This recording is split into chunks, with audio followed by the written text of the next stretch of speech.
Something's biting along Bay Area shorelines, and it's not the fish. It's all around bridges, popular fishing and exercise spots. So where are they coming from and what's being done about it? Plus, trending right now on the web, a new tool to keep you safe while enjoying a night out on the town. We've got the latest on the new nail polish that can possibly detect the date rape drug. And so many moments from the VMAs last night, many good, some bad, a few just downright ugly. But the conversation we're having on the Now is, did the big show need a disclaimer? Was it a little too racy? And in case you missed it, take a look here right now. What was up with Katy Perry and her date's blue jean couture? We'll explain and look ahead to the primetime Emmys tonight. It's 4 o'clock, and this is the Now Tampa Bay.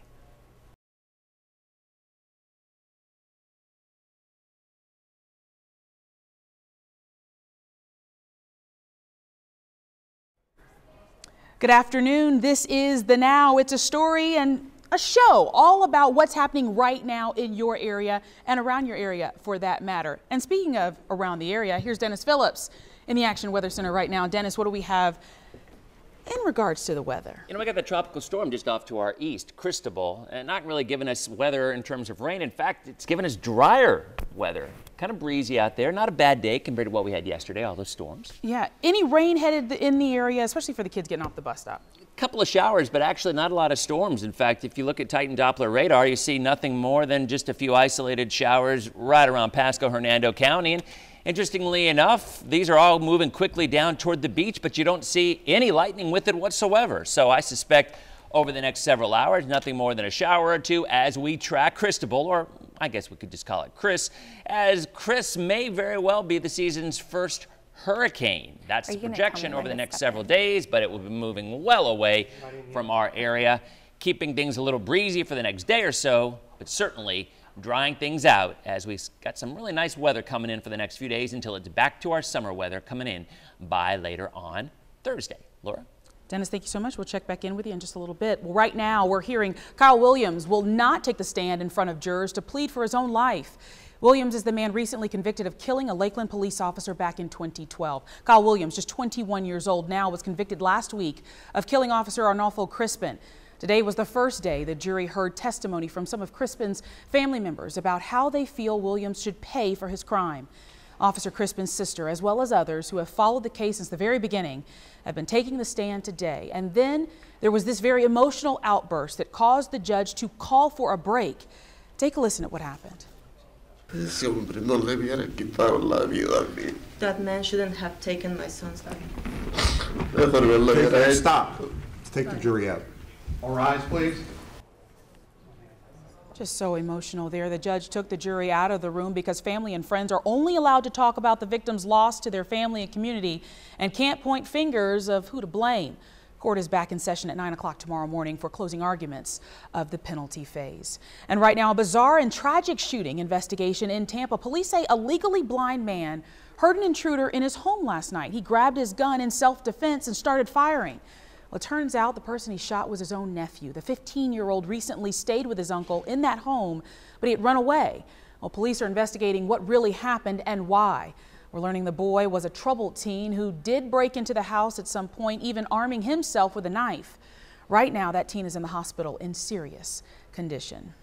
All right, well, you know, something is biting near the shoreline, and this time, it's not the fish. We found out fire ants are becoming a real problem at Bay Area beaches, and here to give us more on that is Christy Post, who actually got bit herself. Yes, I found out about this story because I was in downtown St. Petersburg near the water, and next thing I know, I had ants all over me, on my feet. And these aren't just any kind of ants, they're the ones that bite, the fire ants. Making my skin crawl And already. Can you imagine if you had your kids there picnicking near the water, or maybe you were just tanning and then covered in these ants? Yeah. Well, it hurts.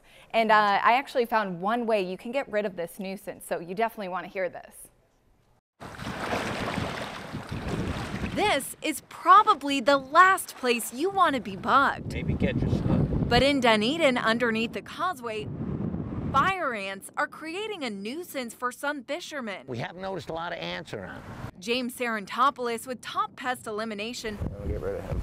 says late in the afternoon is when you will see thousands crawl around, mostly by rocky areas. They can forage up to 250 feet away from their colony and back. You won't even feel them crawling up. I got bit on my neck here on the right side. What they are attracted to, the dead juice from the bait, and it's the liquids. Worst case scenario. And with this bug, the anaphylactic shock risk that you have with young individuals who haven't been stung or people who are allergic to them. Luckily, the one way to get rid of these tiny but very painful creatures is lying right in front of you.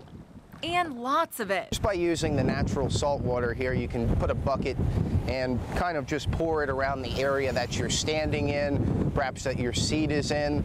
This will give you a natural barrier where the fire ants won't be able to come in and get through to you. Some fishermen say their plan, just stay in the water. A lot of the times I walk in the water and I'm fishing. Now, we've been told it's not just in Dunedin, but Honeymoon Island and any causeway basically under those bridges, the fire ants are just lurking all the time, especially, like I said in my story, late in the afternoon. That's the worst. Oh my goodness. All right, so is there anything being done about it? I mean, there's nothing you can do besides what I was saying in my story is just pour some of that salt water, which is all around you if you're at the beaches. So you definitely want to use that advice when you're at the beach. My goodness. All right. Thank you, Christy Post. We do appreciate it. Well, staying with the water now, the Now Tampa Bay also looking into another problem at the beaches. Hundreds of jellyfish, both in the water and washing up on shore. Just this weekend, hundreds of people at one Florida beach were stung in just one day. That story coming up at 4:30. But right now, West Nile in the Bay Area, state health officials are warning residents not to be bitten by mosquitoes if you can help it, as that's now the deadly disease spreading. 3 chickens in Seminole County's Geneva and Black Hammock communities tested positive for West Nile. Luckily, no people have been affected just yet. Now, don't worry though. You find those chickens on your grocery store shelves, the birds, and strategically placed throughout the county, and test weekly for mosquito-borne illnesses. If you're affected with West Nile, you'll experience headache, fever, fatigue, dizziness, and confusion. Well, we on the Now dug up a few ways to fight the bite using some household items. They're a natural alternative to DEET, which is commonly used. According to Care2.com, research at Iowa State University found that the oil found in the herb catnip is 10 times more effective than DEET and probably a little bit more safer. Garlic is also a natural mosquito repellent, as well as lavender. All right, switching gears a little bit. The buzz right now in travel.